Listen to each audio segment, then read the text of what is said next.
Hey, content d'être là ce matin, content en fait que vous soyez avec nous à Acts 21, cette belle église que j'aime du plus profond de mon cœur. Puis que si vous êtes là pour la première fois, j'espère que vous allez trouver une place où est-ce que vous êtes senti accueilli, aimé, accepté, que vous avez senti que comme, il y a quelque chose de pertinent que j'ai l'impression que je peux appliquer à ma vie. Ça parlait à mon cœur, ça parlait à qui je suis. Et comme Corentin a dit, mon nom c'est Jasmin, je suis le pasteur principal ici du campus de Sherbrooke.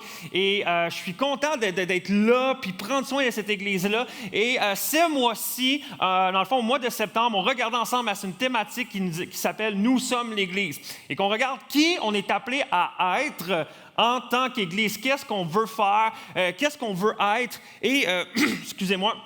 Et dans le fond, on regardait aux éléments de notre mission, on regardait aux éléments de notre culture, de qui qu'on veut être, Acts 21 pour les prochains mois, les prochaines années, et qu'on puisse embarquer ensemble dans cette vision-là, dans cette mission-là que Dieu a pour nous. Et je veux aller directement dans un passage de la Bible, parce qu'à Acts 21, c'est quelque chose qu'on croit et qu'on martèle chaque semaine, c'est qu'on croit que le message de la Bible est encore pertinent pour nous aujourd'hui, que c'est encore quelque chose qu'on veut baser notre vie, puis que même si ce message-là a été écrit il y a 2000 ans, il est encore pertinent pour nos vies d'aujourd'hui. À Acts 21, on martèle toujours que la parole est notre fondation. Donc, toute la structure sur quoi qu'on base notre Église chaque dimanche, dans la semaine, nos groupes connexion, tout ce qu'on fait, c'est sur la parole de Dieu. Donc, peut-être que vous avez amené votre Bible ce matin. Si vous l'avez amené, je vous encourage à aller avec moi dans Luc 10, donc dans l'Évangile de Luc au chapitre 10. Et si vous ne l'avez pas, on a comme une Bible géante là,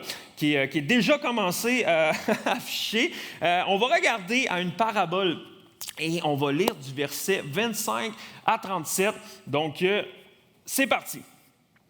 Un professeur de la loi se leva et dit à Jésus pour le mettre à l'épreuve. « Maître, que dois-je faire pour hériter de la vie éternelle? » Jésus lui dit, « Qu'y-a-t-il écrit dans la loi? Qui lis-tu? » Il répondit, « Tu aimeras le Seigneur, le Seigneur ton Dieu de tout ton cœur, de toute ton âme, de toute ta force et de toute ta pensée, et ton prochain comme toi-même. » « Tu as bien répondu, lui dit Jésus, « Fais ça et tu vivras. » Mais lui, voulant se justifier, dit à Jésus, « Et qui est mon prochain? » Jésus reprit la parole et dit, « OK, un homme descendait de Jérusalem jusqu'à Jéricho. Il tomba entre les mains des brigands qui le dépouillèrent, le rouèrent de coups et s'en allèrent en le laissant à moitié mort.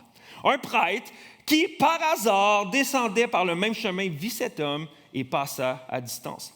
De même aussi, un Lévite arriva à cet endroit, il le vit et passa à distance. Mais un Samaritain qui voyageait arriva près de lui et fut rempli de compassion. Lorsqu'il le vit, il s'approcha et banda ses plaies en y versant de l'huile et du vin, puis il le mit sur sa propre monture, le conduisit dans une auberge et prit soin de lui.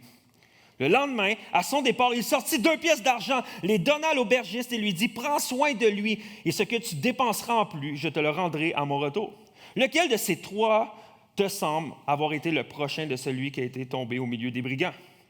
C'est celui qui agit avec bonté envers lui, répondit le professeur de la loi.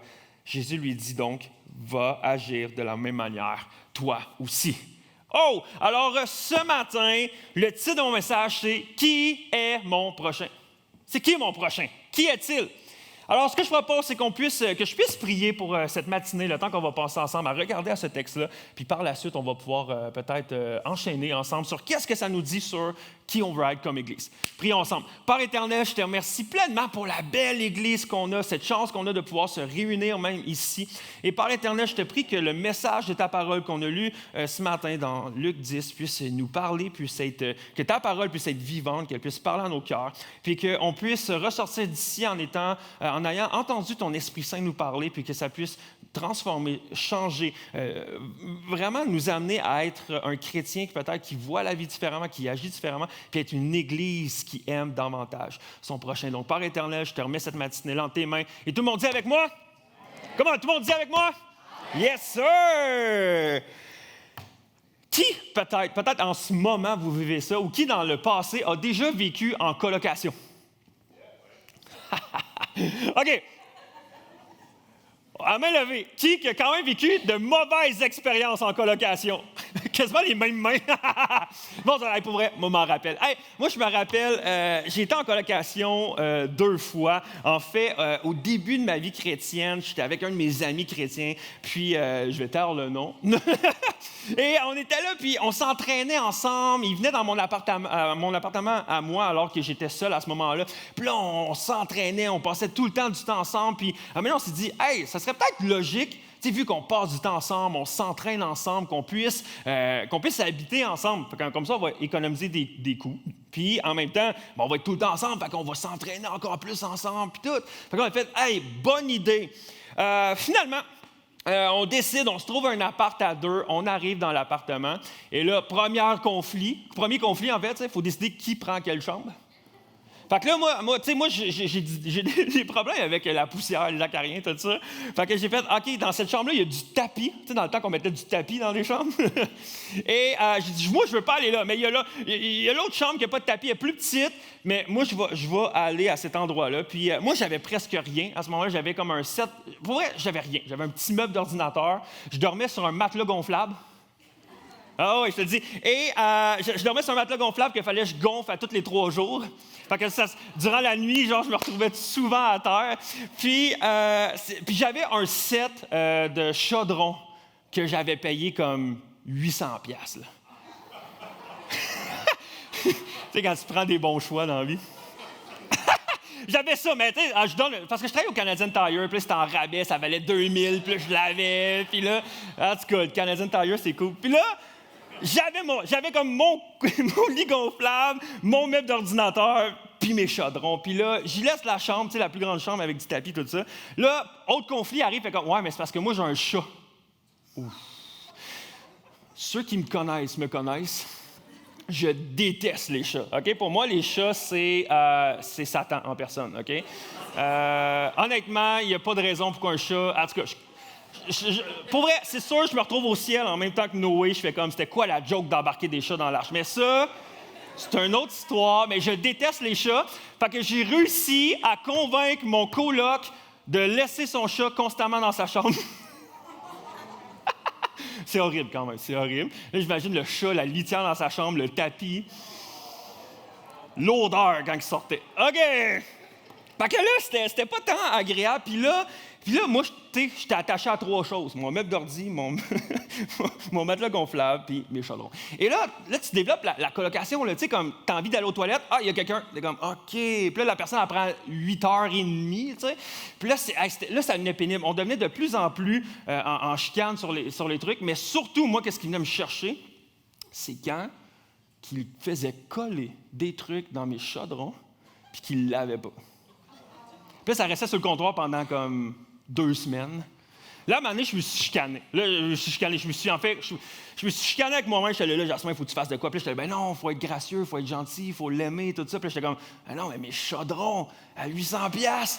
Fait que là, il y a eu un temps que là, on commençait à... Là, on se parlait presque plus dans notre appart parce que c'est devenu tellement conflictuel. Puis j'étais là, tu sais, laver les chaudrons? Ouais, demain, mec, j'arrive, puis tout ça. Puis là, c'était tellement compliqué que là, on chicanait pour des petites pacotier, le lavage, puis là, hey, tu gaspilles plus de papier de toilette que moi, puis là, il fallait comme qu'on divise le papier. Là, on achetait notre propre papier de toilette. Pour vrai, c'était terrible. Puis jusqu'à un moment que j'étais rendu, que j'étais là, la prochaine fois que tu laves pas mes chaudrons, je t'ai confisque. Et je l'ai fait. Fait que j'étais rendu à une étape où est-ce que je prenais mes chaudrons, je faisais la nourriture, je les lavais, puis je les rangeais dans ma chambre parce que je voulais pas qu'ils prennent mes chaudrons, mais sont encore utilisés aujourd'hui. Grâce à ça. Non, mais pour vrai, c'est quand même une valeur parce que pour des niaiseries, pour vrai, puis on avait, tu sais, j'avais quoi, 21 ans, j'étais quand même assez jeune, mais pour des niaiseries, ça a fait que ça a brisé notre amitié.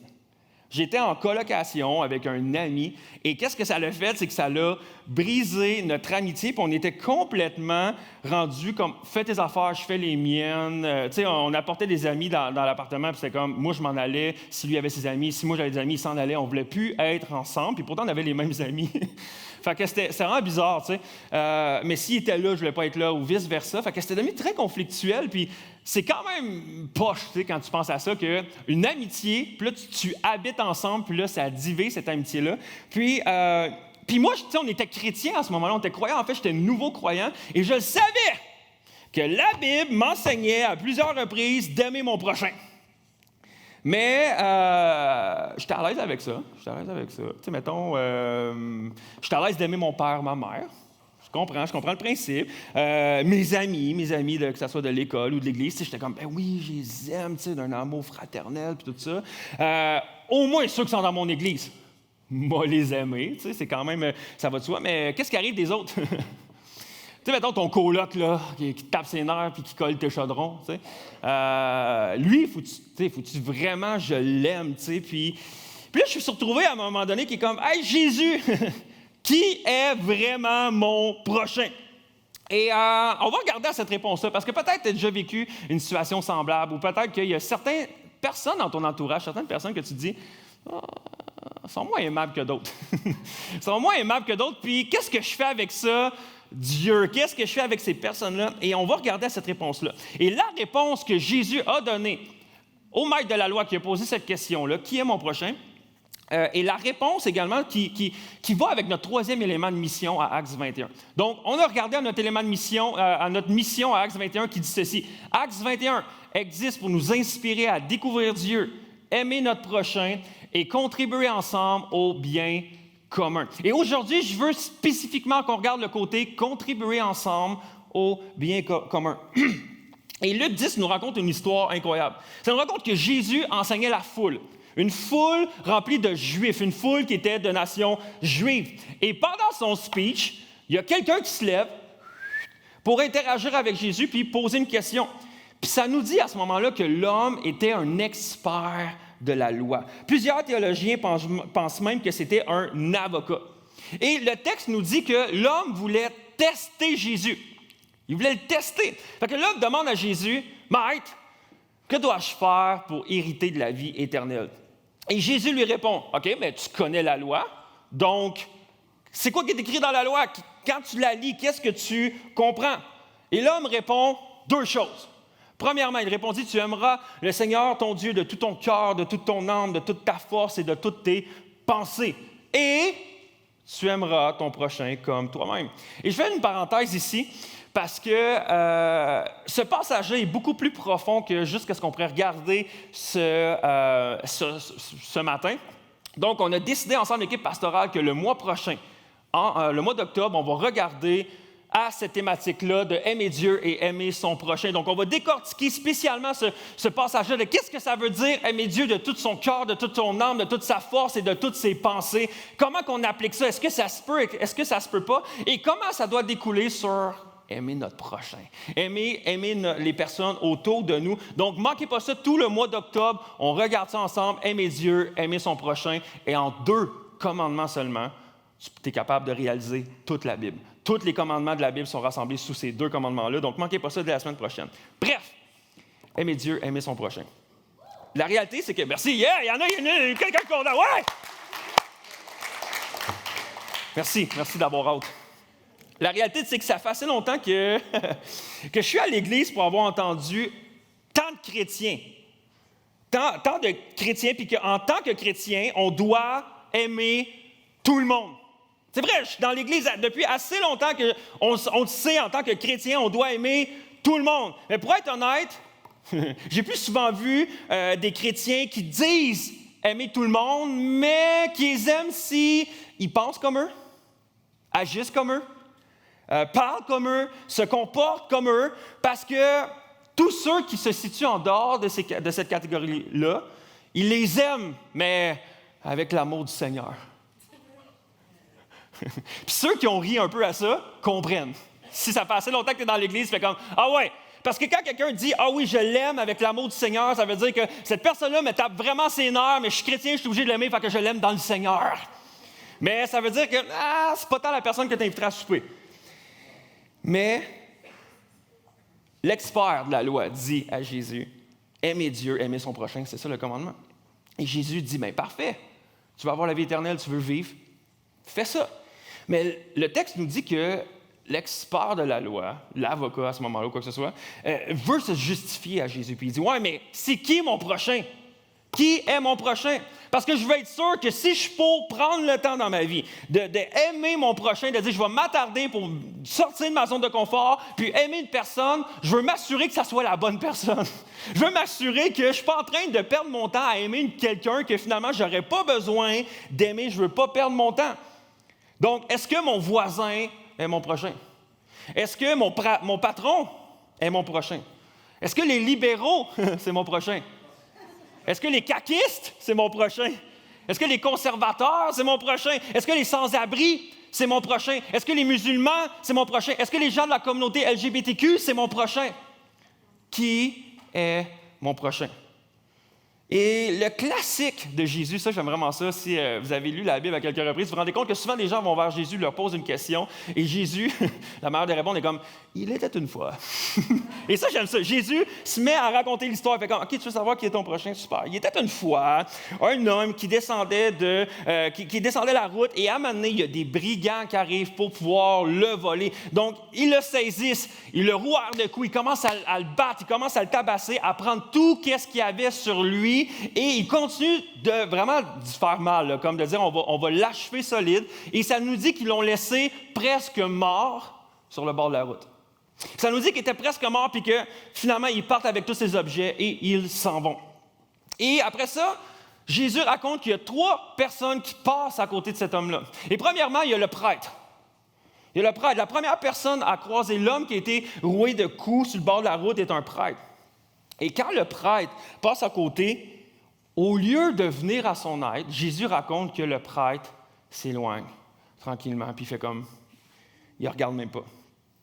Et je crois que le prêtre représente parfois la réponse qu'on a lorsqu'on voit un problème.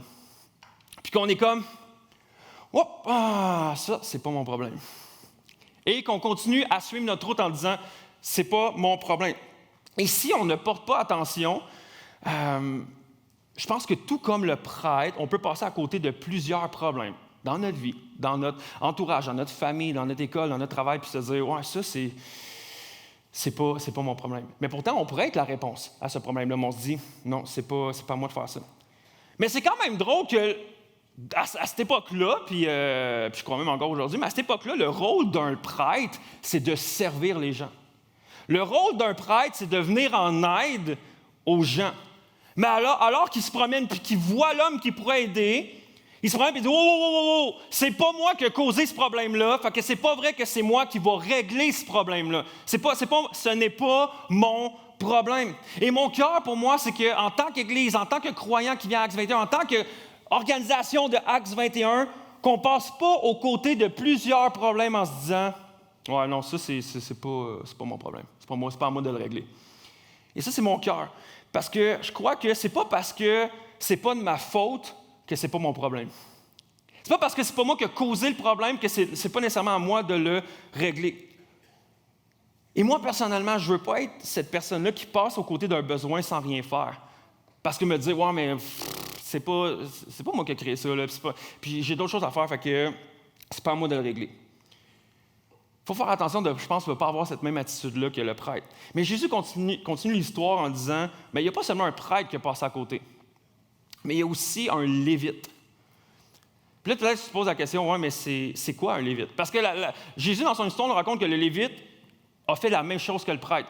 A vu la personne à moitié morte, puis il a continué son chemin, il a fait, c'est pas vrai que c'est moi qui vais m'en occuper. Merci, Luc. Si tu fais comme, hey, je l'ai pas entendu, c'est pas grave. Mais peut-être que tu te demandes, c'est quoi un lévite? Puis un lévite, c'est comme un assistant du prêtre, dans le fond. Le lévite, là, c'est vraiment comme le bras droit du prêtre. Là. Ils font littéralement quasi la même chose, tout presque. Mais je pense que la réponse du lévite, c'est peut-être d'arriver puis de se dire, ouais, mais moi, je me sens pas qualifié pour répondre à ce problème-là. Fait que je ne vais juste pas le régler parce que je ne pense pas que je suis assez outillé pour répondre à ce problème-là. Je ne suis pas assez qualifié. Ça, c'est plus la job d'un prêtre. Fait que je ne vais pas prendre soin de cet homme-là parce que moi, je suis juste un lévite. Et ça me fait penser parfois à certaines situations dans l'Église. Puis j'ai déjà vu ça à quelques reprises. Quelqu'un se dit « Hey, j'ai besoin de prière. » Puis il est comme « OK, parfait, on peut prier pour toi. » Non, il faut que je voie le pasteur principal. pour qu'il prie pour moi. Comme si nous, en tant que pasteur, on a comme une ligne directe privée à Dieu, puis que lui, à chaque fois qu'on prie, Dieu répond parce que c'est la ligne pastorale. mais non, il faut comprendre que la grâce de Dieu, c'est celle qui qualifie chacune des personnes qui croient en Dieu. Que la grâce de Dieu, c'est elle qui qualifie. Alors qu'on est tous pécheurs, alors qu'on n'est tous pas proches de Dieu, qu'on met notre foi en Jésus-Christ, son pardon et sa grâce nous couvrent d'une manière que chaque personne a une connexion privilégiée avec Dieu. Et les pasteurs, on n'est pas plus spirituels, on n'est pas plus incroyables, on n'a pas une connexion plus grande envers Dieu. Donc, j'aimerais te dire ce matin que si tu places ta foi en Dieu, que tu crois que Jésus-Christ est mort pour tes péchés, est mort pour toi, et que tu as une ligne directe à Dieu, puis que n'importe quel croyant, comme la personne à ta gauche, la personne à ta droite, tu es qualifié par la grâce de Dieu. Et je pense que ça, il faut s'en rappeler, il faut se le dire, il faut se le rappeler, parce que souvent, on se sent indigne. « Ah ouais, j'ai commis un péché, j'ai fait ça, j'ai mal agi, fait que, d'après moi, Dieu, il ne m'écoutera pas. » Et boy, si c'est ça, je peux te garantir qu'il n'écoutera pas grand monde.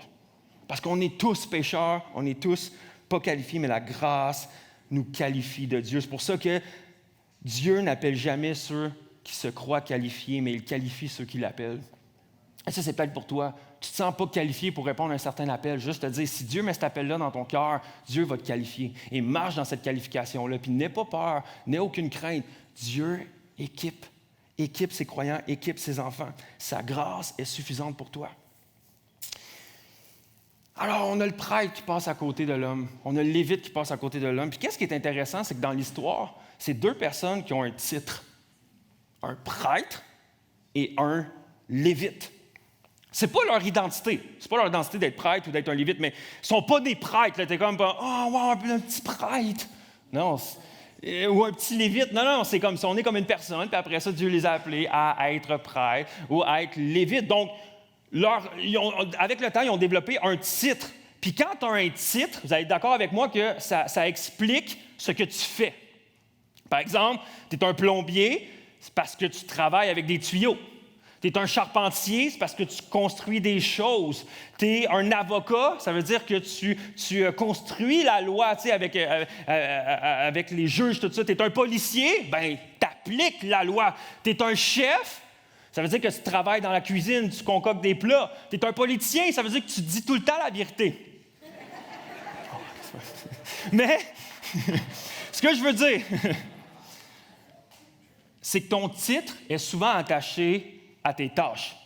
Ce que ça veut dire, c'est que si tu n'es pas prêt à remplir tes tâches, alors tu n'es pas prêt à porter le titre. Est-ce que vous me suivez? Si tu dis plombier, mais tu es comme, ben moi, je ne travaille jamais dans les tuyaux, c'est pas vrai, je vais travailler avec ça. Tu fais comme, ben là, dis pas que tu es plombier de bord. Tu es comme, tu as une carte, ouais, salut, plombier, ouais, je veux des tuyaux, ouais, moi, je fais pas ça. Ben là, qu'est-ce que tu fais? Ça marche pas. Mais ce qui est intéressant, c'est que Jésus porte également un titre. Jésus porte le titre de Christ. Le pourquoi qu'on dit Jésus-Christ? Tu sais, Christ, c'est pas son nom de famille, là, OK? Vous me suivez, là?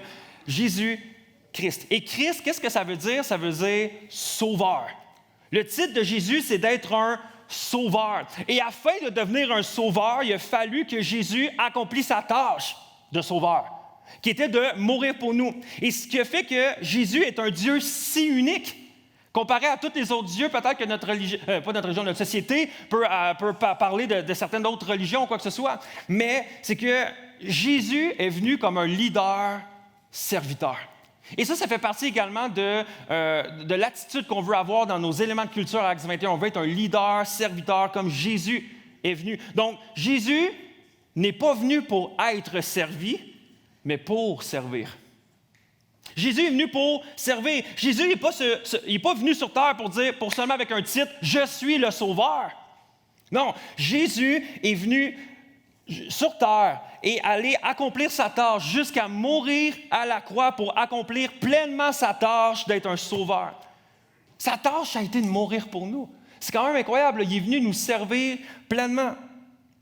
Alors qu'un prêtre et un lévite, toute leur tâche était à propos de servir des gens, Ils ont fait face à une grande opportunité de servir. Mais ils ont passé à côté de l'homme, puis de le voir le servir, puis de l'aider. Parce que soit qu'ils se sont dit, ben c'est pas mon problème, ou peut-être qu'ils ne se sentaient pas assez qualifiés pour répondre à ce problème-là. Puis mon cœur, en tant qu'Église, en tant que chrétien, c'est que si on ne fait pas attention, on peut, nous, les gens de Sherbrooke et les environs, regarder à notre ville, regarder à Sherbrooke, puis on peut voir la noirceur, on peut voir la souffrance, on peut voir les choses que notre ville aurait tellement de besoin, puis on peut facilement la condamner, la juger, puis regarder toute cette noirceur-là, puis dire, ben je vois tout comment notre ville va pas bien, fait que j'ai pas causé cette noirceur-là, fait que c'est pas à moi de régler cette noirceur-là. C'est pas ma job à faire ça. Puis si on ne fait pas attention à notre cœur, on peut juste se dire, ben vu que j'ai pas causé ça, ben quelqu'un d'autre va s'en occuper. Puis souvent, c'est de même qu'on voit des fois notre vie, notre lifestyle. On voit des besoins, puis on fait comme, soit qu'on se dit c'est pas mon problème, soit qu'on se sent pas assez qualifié, puis on fait comme, quelqu'un d'autre va s'en occuper. Mais c'est pas le cœur d'Acts 21. C'est pas le cœur d'Acts 21. À Acts 21, on veut contribuer au bien commun. On est ici pour accomplir une mission. En tant que croyants, on est seulement des passagers sur Terre. On est ici pour accomplir une mission. On est là pour accomplir notre tâche. Si on se dit croyant, on a chacun d'entre nous une tâche à accomplir ici. Et à Acts 21, on comprend que nous sommes le plan de Dieu pour rétablir la lumière sur notre ville. On croit que c'est notre tâche à nous. C'est pas la mairesse, quoi qu'on aime bien, Evelyne Baudin. Mais on croit elle ne va pas nécessairement amener la lumière. Nous, on va amener la lumière. Et je souhaite de tout cœur pour Acts 21 que si on veut porter le titre de chrétien, ben, on va vouloir accomplir la tâche pleinement d'un croyant. Si tu dis croyant, il faut que tu sois prêt à accomplir la tâche. Et tout comme Christ, nous sommes appelés à servir. C'est pourquoi qu'on veut servir. C'est pour ça qu'à Acts 21, on a établi plein de choses pour servir. Comme par exemple, le mois prochain, au mois d'octobre, arrive l'Halloween. C'est pour ça que depuis plusieurs années, on fait les haltes de lumière. Et ça, c'est tellement une belle opportunité parce que pendant des années, les chrétiens ont été reconnus pour se cacher durant l'Halloween. Fait comme, oh là, il y a plein de têtes de mort, il y a plein de sorcières, il y a plein de gens. Puis là, c'est une fête ténébreuse, fait qu'on ne va pas la fêter parce que c'est la journée de Satan. À ce que je me rappelle, toutes les journées appartiennent à Dieu. Il n'y a pas une journée que Dieu fait comme, cette journée-là, vous faites ce que vous voulez. Non, c'est sa journée. Et chaque journée doit glorifier Christ. Et c'est pourquoi que nous, on croit qu'on se dit, hey, c'est tellement pas facile aujourd'hui de connecter avec notre voisinage. Puis il y a une journée dans l'année où tout ton voisinage vient chez vous. C'est quand même incroyable. Ils arrivent, ils font comme, salut. T'es comme, non, parle-moi pas. Et où l'amour là-dedans, dans notre voisinage? C'est pourquoi qu'à Acts 21, on s'est dit, OK, on sait que l'Halloween, c'est sombre, c'est ténébreux, les zombies, toutes ces affaires-là. Mais on se dit, bien, pourquoi qu'on ne prendrait pas un temps pour aimer notre communauté à la place? Puis on va créer des halles de lumière, pas des halles de noirceur, des halles de lumière. Donc, on va créer un happening barbecue avec abri tempo, musique, j'allais dire ballon chasseur, mais non, c'est pas ça. Wouhou, manque de sommeil. Et... ben, tu peux faire une game de ballon chasseur, là, mais ça serait malade dans la rue. Oh, ouais, avec des bonbons. Mais, je vais arrêter. Et donc, hot dog, chocolat chaud, café, jus, pogo. Ça, c'est nice, des pogo. Mais bref, peu importe, il y en a qui donnent la soupe, il y en a qui donnent plein d'affaires, mais de dire, hey, puis là, ça permet aux gens d'arriver, faire comme, hey, pourquoi vous faites ça? Puis là, tu peux juste discuter avec ton voisin, discuter avec les gens de ton quartier, puis apprendre à les connaître, puis pouvoir les aimer comme Jésus nous a aimés. Donc, le 31 octobre, à Acts 21, avec nos groupes Connexion, on fait des halles de lumière. Si tu as un groupe Connexion, je t'en supplie, fais une halle de lumière. C'est tellement une belle opportunité d'aimer notre communauté, de briller. Puis qu'est-ce que ça fait? C'est que même des gens non-croyants voient ça et font comme « Hey, l'année prochaine, je peux-tu le faire avec vous autres? » C'est tellement nice, c'est tellement beau pour le quartier et on a un impact dans notre quartier. Donc, si tu n'as pas de groupe Connexion, joins un groupe Connexion et fais la halle des lumières le 31 octobre prochain. Mais c'est des journées incroyables. Même si la plupart du temps, dans les dernières années, il y a soit mouillé à Sio ou il neigeait, c'est pas grave. Nous, on est là. Sinon, on a quand même toujours l'habitude à Acts 21 qu'à Noël, on veut faire quelque chose de spécial pour notre ville, que ça soit, pendant longtemps, on a donné des repas aux gens qui étaient dans le besoin et qui n'avaient pas de fête de Noël, mais c'est surtout de créer une fête de Noël pour ceux qui n'en ont pas. Puis des fois, c'est pas parce que tu es peut-être démuni que tu as besoin de Noël. Non, peut-être que tu es juste seul. Tu es à Sherbrooke, tu n'as pas de famille, ou peut-être que tu es tout seul la journée de Noël, puis on se dit « Hey, Noël n'est pas une journée qui se divise, mais une journée qui se rassemble. Puis si tu es toute seule, c'est pas fait pour être fêté seul. Mais on veut fêter Noël, on veut donner un Noël à ceux qui n'en ont pas. C'est pourquoi que, année après année, on essaie de créer, que ce soit par une messe de minuit, que ce soit par donner des repas, que ce soit par faire les 2 repas et un petit spectacle, quoi que ce soit. Bref, à Noël, on veut aimer notre communauté et donner un Noël à ceux qui n'ont pas. Donc, vous allez nous entendre en parler très bientôt parce que ça va vite. Je ne veux pas vous décourager, là, mais Noël arrive vite. Je pense que les décorations ont commencé au Costco. Là. Bref. Sinon, on a également le 6K Run, le 6 km pour l'eau, alors qu'à Acts 21, en partenariat avec la faculté de médecine de l'Université de Sherbrooke, parce qu'on a OA qui a créé un contact avec nous à Acts 21 pour jumeler ça puis créer une force ensemble, où est-ce que, c'est ça, le 6 km, on est là ensemble, puis c'est de créer une course où est-ce que les gens s'inscrivent et se donnent comme mission de ramasser de l'argent, et tout l'argent va être remis à un pays ou un village pour leur donner un puits d'eau potable. Et pour vrai, depuis les dernières années, ça fonctionne super bien. On a ramassé des gros montants jusqu'à maintenant. Et 6 km, pourquoi 6 km? Parce que c'est la moyenne, c'est le nombre de kilomètres moyens qu'un enfant ou une mère parcourt chaque jour pour aller chercher de l'eau et la ramener à la maison. C'est quand même fou. Hein? Fait que nous, on veut marcher symboliquement 6 km ou le courir ou avoir des bidons d'eau, puis de dire, hey, symboliquement, on va faire ça, mais on va ramasser de l'argent pour des bidons. Donc, Acts 21 participe à ça, aide à le créer avec d'autres bénévoles également de la faculté de médecine. Puis ça nous met en contact avec des gens de la fac. Fait que ça, c'est vraiment cool. Également, Opération Ça déménage. Ça, on n'a quasiment plus besoin d'en parler tellement c'est rendu reconnu. Mais Opération Ça déménage, c'est que le 30 juin et 1er juillet, depuis quasiment plus de 10 ans, là, on vient en aide à des gens dans la ville en disant, bien, ceux qui n'ont pas les moyens de déménager, qui n'ont pas d'amis, qui n'ont pas d'entourage, qui n'ont pas personne autour d'eux, bien, on va vous venir en aide. Et je pense qu'on a une photo, Timothée, où ça bug. Ça marche-tu, Timothée, pour la photo? Parce que j'aime ça, les photos, moi. All right! Ça, c'était nous, dans le fond, l'été dernier. Puis, pour vrai, c'est tellement une belle manière de servir notre ville. Puis, s'il y a de quoi de déménager, c'est pas le fun. Mais quand tu as une équipe de 10, c'est incroyable. Honnêtement, là, de pouvoir servir notre communauté, puis de voir leur sourire, de voir leur transformation, de dire qui sont en pleurs, qui fait comme j'avais personne. J'étais tout seul, je ne savais pas quoi faire, j'avais pas de camion, j'avais pas d'argent, j'étais toute seule. Encore dernièrement, Jason, un membre de l'Église, nous a partagé qu'un homme qui a réécrit et qui a fait « Hey, pour vrai, encore aujourd'hui, ça m'émeut de penser que toute votre gang qui est venue nous aider à déménager parce que sans vous, je ne sais pas qu'est-ce qu'on aurait fait. » Juste ça. Puis là, après ça, le but, c'est de dire « OK, maintenant, viens à l'Église, puis genre, on va parler de Jésus, puis on va te battre. » Non, c'est pas ça. C'est d'aimer notre prochain. C'est d'aimer notre prochain sans string attache, sans s'attendre quelque chose en retour, de dire « Hey, pour vrai, on veut juste t'aimer. » Des gens, pourquoi vous faites ça? Parce qu'on t'aime. Ah non, mais pourquoi? Vous voulez de l'argent? Non, on t'aime.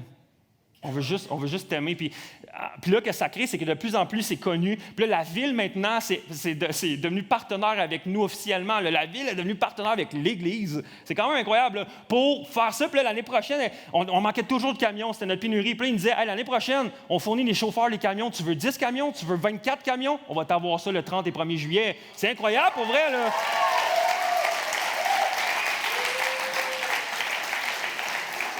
Fait que, je ne sais pas si vous le savez, mais ça veut dire que si on a 24 camions,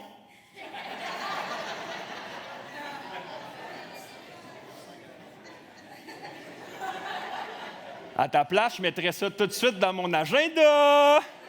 Mais pour vrai, là, que tu sois un homme, une femme, un enfant, le monde vient en famille, c'est un party, honnêtement. On a des commandites de bouffe. C'est une bénédiction pour notre ville. Puis ça, merci à tout le monde de participer. C'est vraiment incroyable. Et dernièrement, peut-être qu'on a plein d'autres opportunités, mais on est en train de travailler aussi avec Michael, avec la ville, de trouver peut-être un moyen on ne l'a pas fait cette année, mais pour l'année prochaine, de faire un moment retour à l'école puis de fournir des sacs à dos à plein d'enfants dans le besoin. Donc, on est en train de développer des partenariats avec des organismes de la région pour offrir des sacs à dos. Puis on est en train de regarder des partenariats avec bureaux, en gros, des trucs comme ça, que c'est à bas prix pour dire, gars, on va aimer tous les jeunes. Puis des fois, c'est avec les néo-canadiens de dire, on a des immigrants qui arrivent puis qui n'ont rien, là.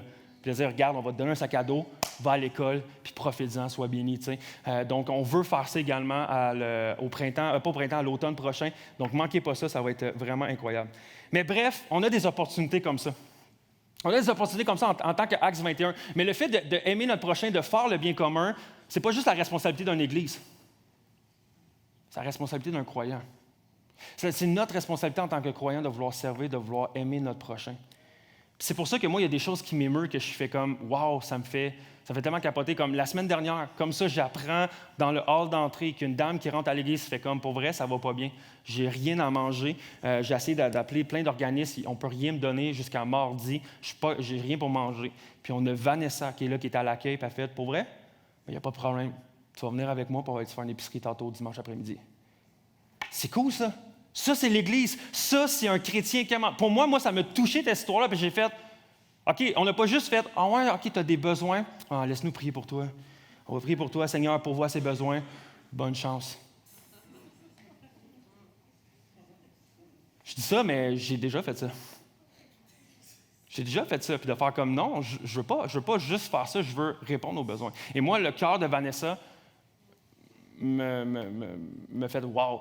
C'est cette semaine, alors que je parlais avec Jean-François, alors qu'il y a un sans-abri qui est là, qui se tient toujours à côté de notre bureau, puis qui se dit « Hey, je dois aller à Montréal faire un examen parce qu'il y a un cancer, puis je dois aller me faire opérer ou quoi que ce soit. » Puis là, il rentre dans le bureau, puis il partage ses défis, puis Jean-François, il l'écoute. Puis à un moment donné, il fait comme « Ben, tu t'aides? » Puis il s'en dit « C'est quoi, tu veux me faire un lift? » Ben non, j'ai pas la possibilité de faire un lift, mais je peux te payer un billet d'autobus, puis tu vas pouvoir aller à ton rendez-vous, puis revenir. Fait que finalement, Jean-François a payé un billet d'autobus au sans-abri, puis il est allé à son rendez-vous, puis il est revenu. Ça, pour moi, c'est le bien commun. Puis ça n'a pas été super bien dit, puis le but, c'est pas qu'on le met sur le spot, mais c'est juste de dire, pour moi, c'est ça, répondre à un besoin. Il n'a pas causé le cancer, il n'a pas causé le besoin, il n'a pas causé le fait que l'homme soit sans-abri, mais il dit, tu as un problème, je peux le régler, pourquoi je ne ferais rien? Et c'est ce cœur-là d'aimer notre prochain, puis de répondre aux besoins. C'est moi, cette semaine, alors que je faisais mon message. Puis là, j'arrive, je joue au volleyball le jeudi soir. J'arrive, il est 11h30 le soir. J'ai hâte de prendre ma douche parce que je suis dégueulasse. J'ai hâte de pouvoir juste me coucher également parce que je suis raqué, je file pas bien. Et là, à ce moment-là, j'arrive à la station de gaz. Puis il y a une dame à côté qui fait juste me regarder. Puis je suis là, ça va, madame? Je me suis embarré. Mes clés sont restées dans mon char. Puis là, je sais pas quoi faire. Puis je suis là, ben, y a-t-il quelqu'un qui peut venir vous porter un double? Non! Là, je fais comme, OK, ben, habitez-vous loin? Puis là, elle me dit, ben non, j'habite à 5-10 minutes. Ben, c'est correct. Ça me tentait pas. Mais j'ai fait, embarquez, je vais aller vous porter, on va aller chercher votre client, on va revenir, tout ça. Puis laissez votre voiture là, on va s'en occuper, tu sais. Puis je suis allé avec la dame, tout ça, mais en dedans, moi, j'étais comme, puis là, je me sentais challengé parce qu'alors qu'elle me disait son besoin, j'étais là, ouais, là, je partage un message là-dessus, je peux pas comme. Tu sais, fait que Saint-Esprit me parle à moi aussi, hein? Mais non, mais pour vrai, ça m'a fait plaisir, puis j'étais juste comme... Ma femme est juste rentrée, que je t'aimerais à la maison, il est bien tard. Là, j'étais là, j'ai appliqué mon message, ma femme. Je devrais être fier de moi. Puis elle a juste fait, c'est bon, puis elle s'est recouchée. Fait que pour elle a juste fait, c'est ta job. Mais à chaque jour, on a des dizaines de personnes qui sont blessées, qui sont dans des situations difficiles, puis qui ont peut-être quitté la foi chrétienne, ou peut-être qui pensent qu'ils ne méritent pas l'amour de Dieu dans leur vie. Mais te voilà à côté. Tu es à côté de cette personne-là pour répondre peut-être à leurs besoins. Tu es là à ses côtés pour pouvoir accomplir la tâche que tu es supposé faire en tant que croyant, de servir et aimer ton prochain. Parce que sûrement qu'il y a plein d'autres à côté d'eux que tu dis, les autres vont le faire, mais qu'ils ne le feront pas. Puis que c'est toi la réponse à leur prière. Donc, on sait qu'à Acts 21, on parle souvent que, puis vous nous entendez dire quand on est des bénévoles, notre culture à Acts 21, c'est qu'on veut être des bénévoles qui sont des leaders, serviteurs, que oui, on dirige, mais on est là pour servir comme Christ. Mais leader, serviteur, c'est pas juste le dimanche matin, c'est dans tous les jours. On veut avoir cette attitude-là de leader-serviteur. C'est la soirée de jeudi quand tu arrives pour coucher tes 2 enfants. Tu es un leader-serviteur. Alors que le mardi soir, ton patron te dit « Hey, pour vrai, je ne sais pas comment on va y arriver, j'aurais besoin d'aide roche. » Puis tu dis qu'il peut demander à d'autres employés. Puis tu dis « Non, c'est correct, je vais me sacrifier, je vais t'aider ce soir, je vais travailler. » C'est peut-être le samedi matin quand tu vois ton voisin en train de construire son deck à piscine ou quoi que ce soit, puis tu fais comme « Hey, c'est quoi, je vais te donner un coup de main. Je vais aller t'aider. » Voici ce que ça nous dit Matthieu 5, versets 14 à 16. « Vous êtes la lumière du monde. Une ville située sur une montagne ne peut pas être cachée. Et on n'allume pas non plus une lampe pour la mettre sous un seau, mais on la met sur un support. Et elle éclaire tous ceux qui sont dans la maison. Que de la même manière, votre lumière brille devant les hommes, afin qu'ils voient votre belle manière d'agir. Et qu'ainsi, il célèbre la gloire de votre Père céleste. À Acts 21, on veut être là pour le bien commun. Que alors qu'ils voient notre belle manière d'agir, ça les amène à glorifier notre Père céleste. Ça les amène à louer et à célébrer à quel point Dieu est extraordinaire par notre service. Ça, c'est Acts 21, qui va être là pour le bien commun. Jésus, qui est mon prochain? Jésus raconte l'histoire. Un homme se fait rouer de coups, il se fait battre, il se fait maltraiter, tout ça. Un prêtre passe, il le regarde à côté puis il se dit, c'est pas mon problème. Un lévite passe puis il dit, je suis pas assez qualifié pour répondre à ce besoin-là. Et par la suite, il dit, mais il y a un moment, il y a ce Samaritain-là qui passe. Ce Samaritain-là. Et j'aimerais vous mettre en contexte au moment où Jésus dit le mot Samaritain. OK? Il faut se rappeler que Jésus parle à une audience juive. OK? Donc, il parle aussi à un maître de la loi qui est juif. Et au moment où Jésus dit le mot Samaritain, tout le monde fait comme... Ils font littéralement ça, que le monde se crispe. Ils sont comme genre... Arc! Un Samaritain! Un Samaritain! Non, non, non! À ce moment-là, il y a une phase de dégoût, assurément. Pourquoi? Parce que les Juifs et les Samaritains sont des ennemis. Sont littéralement des ennemis. Les Samaritains étaient tellement détestés puis oppressés par les Juifs que les Juifs les regardent comme « nous, on est une race supérieure ». Les Samaritains, c'est dégueulasse. Puis je vous mets en contexte un peu. Pourquoi? 900 ans avant ce moment-là où Jésus raconte cette histoire-là, Israël est divisé en deux royaumes. Donc, tu as celui du sud et celui du nord. Donc, Israël était au nord et tu avais le peuple de Juda qui était au sud. Et à un moment donné, les Assyriens ont pris possession du royaume du nord. Et l'autre moment, c'est le Babylone conquérit, dans le fond, le sud qui était de Juda. Et ce qui est arrivé, c'est que dans le nord, les Juifs et les Assyriens se sont mis à se mélanger, à avoir des relations sexuelles, à faire des familles ensemble. Ce qui veut dire qu'à ce moment-là, ils se sont mis à avoir des enfants avec les deux nationalités, donc assyrienne et juive. Et à ce moment-là, ceux du peuple du Sud les appelaient les Samaritains, parce que c'était une race mixte.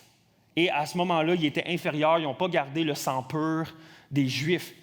Et également, puisque les Assyriens n'adoraient pas le même Dieu que les Juifs, ça a créé plusieurs autres dieux, et ce qui a fait que les Samaritains adoraient d'autres dieux ou adoraient Dieu de façon différente. Ils s'habillaient différemment, ils lookaient différemment. À ce moment-là, on fait face à du racisme, du racisme classique, là. Et à ce moment-là, ça nous dit que le prêtre passe à côté, le lévite passe à côté. Mais le Samaritain s'arrête. Puis là, à ce moment-là, Jésus dit, celui que vous oppressez, celui que vous regardez de haut, là, celui que vous détestez, votre ennemi, là, lui, il s'arrête. Il s'arrête parce que ça nous dit dans l'histoire qu'il fut ému de compassion et qu'il s'abaisse. Puis ça nous dit qu'il commence à penser ses blessures, puis à faire « Hey, t'es-tu correct? T'es-tu correct? » Puis ça nous dit que par la suite, il prend, puis il le met sur sa monture, sur son âne, puis il dit « OK, viens-t'en, je vais aller prendre soin de toi. » Il l'amène dans une auberge. Alors qu'il rentre dans l'auberge, il couche sur le lit, puis il continue à penser ses blessures, puis à dire « OK, c'est correct, on va s'en sortir, mon homme, ça va bien aller, puis tout ça. » Puis un coup que l'homme va généralement bien, puis il a moins besoin d'assistance, ça nous dit que le Samaritain va voir l'aubergiste puis qu'il sort 2 pièces d'argent. 2 pièces, 1 pièce d'argent à ce moment-là, c'est 1 journée de salaire. Il sort 2 jours de salaire puis il dit, garde, je te donne ça. Moi, je dois partir.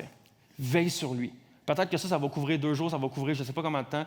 Mais si ça prend plus de temps, ça manque plus de besoin, plus de nourriture, continue de pourvoir. Puis alors que je vais repasser, je vais te payer la dette. Je vais te payer tout ce que ça a le prix. Je vais te rembourser tout pour que tu puisses t'occuper de lui. Le Samaritain a premièrement ressenti la souffrance de l'homme. Puis après ça, il a eu de la compassion. Puis il a même contribué financièrement pour prendre soin de la souffrance. Et ça, c'est mon cœur pour notre Église, qu'on puisse voir la souffrance, qu'on puisse être une Église où est-ce qu'on a la compassion les uns pour les autres, puis qu'on est même prêt à contribuer de notre temps, de notre énergie, mais aussi financièrement, qu'on est prêt à se sacrifier, qu'on continue de voir notre ville, qu'on continue de voir chaque être humain, qu'on voit notre prochain, qu'on soit en mesure de sentir leur souffrance puis qu'on soit capable de dire « OK, je vais répondre à ce besoin-là. » Puis là, j'entends plusieurs personnes me dire « Ouais, mais là, Jasmin, j'entends les pensées là, parce que je l'ai des fois. « Ouais, mais là, Jasmin, on ne peut pas prendre soin de tout le monde, là. Comme on ne peut pas régler tous les problèmes. Là. » Non! Mais on peut faire quelque chose, ça c'est sûr. On ne peut pas régler tous les problèmes. Mais on peut régler une chose au moins.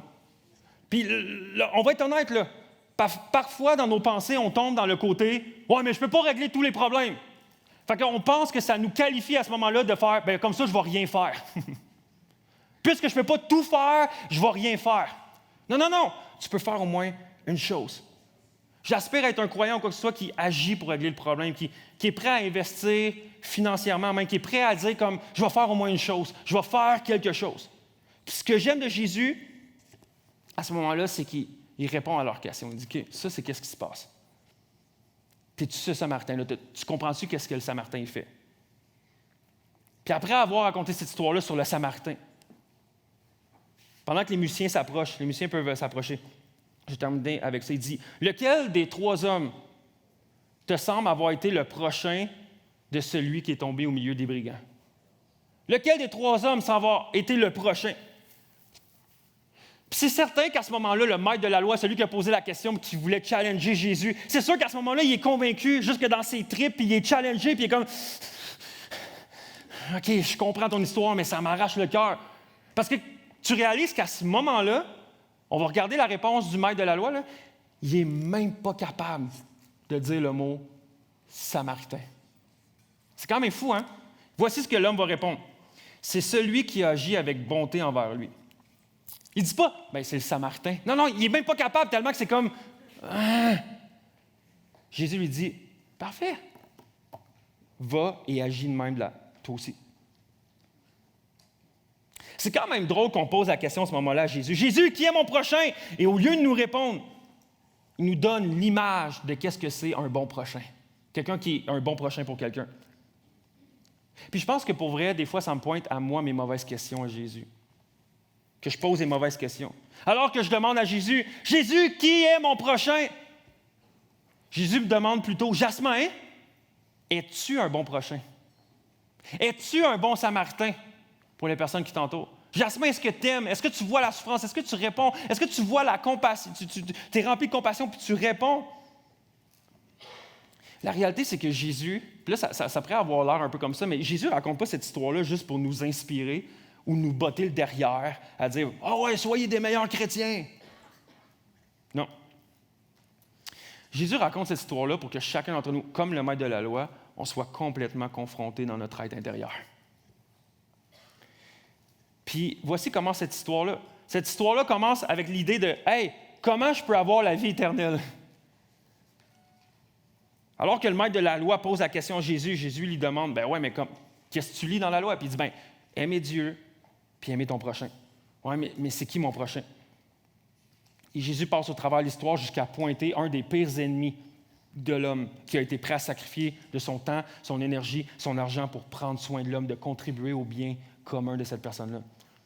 Puis Jésus lui dit « Ben, t'as vu ça? Go! » Puis c'est sûr que l'homme, comme j'ai dit, confronté à lui-même, il fait comme « Mais je ne peux pas faire ça! » Comme le Samaritain, l'homme que je ne suis pas capable, c'est d'aimer à ce point-là puis d'être prêt à me sacrifier même pour mon pire ennemi, la personne qui est moins aimable, la personne qui brûle mes chaudrons. Pourquoi tu penses vraiment que je serais capable de faire ça? Je ne suis pas prêt à aimer comme ça. Ça me challenge trop, c'est trop challengeant, je ne suis pas prêt à le faire. Qu'est-ce que Jésus essaie de faire à ce moment-là? Jésus veut nous amener à réaliser qu'aucun de nous, au fond, n'est un bon Samaritain. Qu'aucun de nous, on est un bon Samaritain. En fait, chacun de nous, dans l'histoire, on représente le voyageur. On représente le voyageur. Je ne suis pas le bon Samaritain. Jésus est le bon Samaritain. Jésus est le bon Samaritain dans l'histoire. Alors qu'on regarde cette histoire-là, qu'on se dit « Quoi? C'est impossible d'aimer comme ça. » Même moi, je regarde l'histoire et je suis comme « Serais-tu vraiment prêt à faire ça? » Je vois le besoin. C'est vrai que moi, humainement, je fais comme « C'est pas mon problème. Non, je ne vais pas répondre aux besoins. Non, regarde, c'est pas ma tâche. Non, je ne suis pas qualifié. » Toutes les raisons sont là à chaque jour. Puis Jésus fait comme « Aime ton prochain. » Je suis pas capable. Je suis pas capable. Jésus, je suis pas capable. Je peux pas le faire. Mais Jésus nous répond « Je sais que tu n'es pas capable, mais moi, je peux le faire. Moi, je peux le faire. Jésus le peut. » Puis j'aimerais vous encourager ce matin à voir cette histoire-là comme nous étant le voyageur. On est dans ce monde-ci, dans notre société. On est tourmenté. dans notre vie. On est tourmenté à l'école, on est tourmenté au travail, peut-être même dans notre couple, dans notre famille, ça ne va pas bien. On vit peut-être de la souffrance. Peut-être que même présentement, tu te dis, je suis dans une noirceur. Puis il n'y a personne qui est capable de me sortir de là. Ça ne va pas bien, c'est difficile. Puis la Bible nous dit que notre péché nous amène dans cette noirceur-là. Notre péché nous amène plus loin que ça, même jusqu'à la mort. Un homme mort par notre péché. Mais il n'y a rien qui peut nous sauver de ça. Rien ne peut me sauver de mon péché. Rien ne peut sauver de ton péché. Rien ne peut te guérir. Rien ne peut te nettoyer de ton être intérieur jusqu'à l'extérieur, excepté le bon Samaritain. Puis son nom, c'est Jésus. Jésus, comme étant le bon Samaritain, fut ému de compassion. Il est venu chercher chacun d'entre nous. Il est venu me chercher, il est venu te chercher. Il est venu non seulement nous chercher, il est venu nous sauver. Il est venu nous restaurer. Jésus nous voyait avec notre souffrance, alors qu'on est abattu, alors qu'on ne va pas bien. Jésus s'est abaissé et il a fait, c'est correct, je vais prendre soin de toi. Je vais penser tes blessures, je vais te guérir, je vais t'amener. Je vais t'amener je vais prendre soin de toi, je vais te coucher, je vais prendre soin de toi, de ton être, je vais t'aimer. Je vais aller voir l'auberger, je vais lui donner 2 piastres, je vais dire, sais-tu quoi? Prends soin de cette personne-là. Je reviens, à mon retour, je vais payer la dette totale. Jésus, à ce moment-là, il ne s'est pas juste sacrifié de son temps, peu importe, puis prendre soin de nous. Il est allé jusqu'à nous sauver puis à mourir à la croix. Ça nous dit qu'il n'est pas revenu tout de suite. 3 jours plus tard, il est revenu. Puis il a fait, la dette est complètement payée. La dette est complètement payée. Je me suis occupé. Cette personne est pleinement sauvée, est pleinement guérie, est pleinement restaurée parce que je suis le bon Samaritain. Jésus a pleinement pris soin de chacun d'entre nous. Jésus a payé toute la rançon. Alors qu'on aurait pu dire, ben gars, je prends soin de toi, je donne 2 piastres, tu payeras le reste. Non, la vie chrétienne, c'est pas ça. Jésus fait comme, sais-tu quoi? Je paye le 2 piastres, puis je paye tout le reste. Toi, sois restauré. C'est ça que Jésus fait avec chacun d'entre nous. Alors que j'étais ennemi de Dieu. La Bible nous dit alors qu'on était ennemi de Dieu. Alors qu'on était le Samaritain, cette personne dégueulasse. Jésus fait comme, je vais aller, moi je vais me sacrifier. J'ai tellement de compassion. J'ai tellement de compassion. Alors que je méritais que personne ne s'arrête pour moi. Alors que tu méritais que personne ne s'arrête pour toi.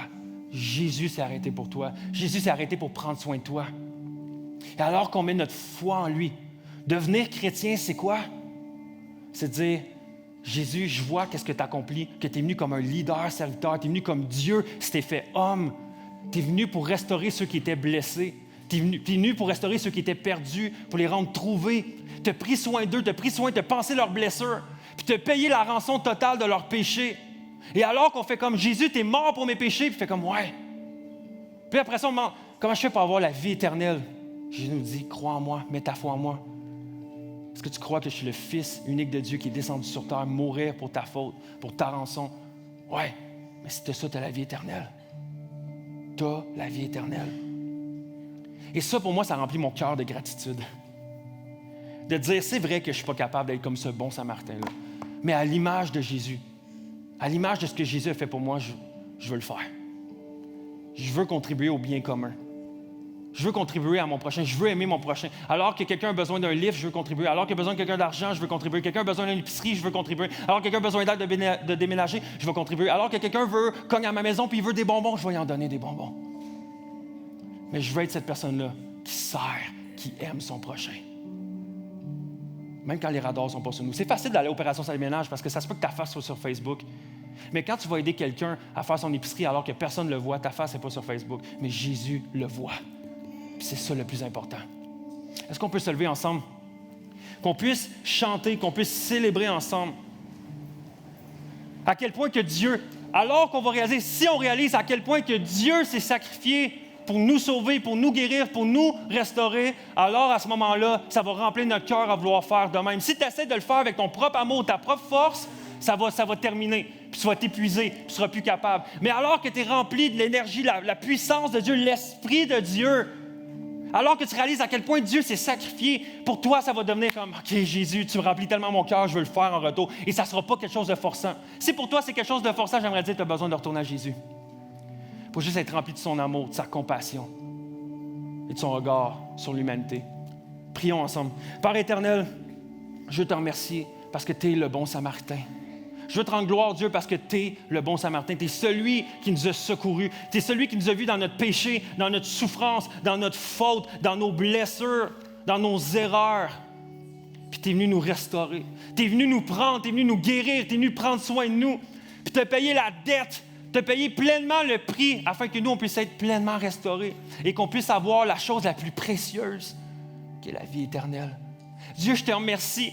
Et Dieu, que ce matin, que tu puisses entendre notre gratitude, que tu puisses entendre notre amour pour toi, que dire, c'est vrai que Dieu, j'ai rien à t'offrir si ce n'est qu'un Alléluia. Je n'ai rien à pouvoir te donner en retour alors que j'étais perdu, tu m'as sauvé. Je ne peux rien faire en retour si ce n'est que t'adorer puis te dire à quel point tu es un Dieu si grand, si merveilleux, si aimant.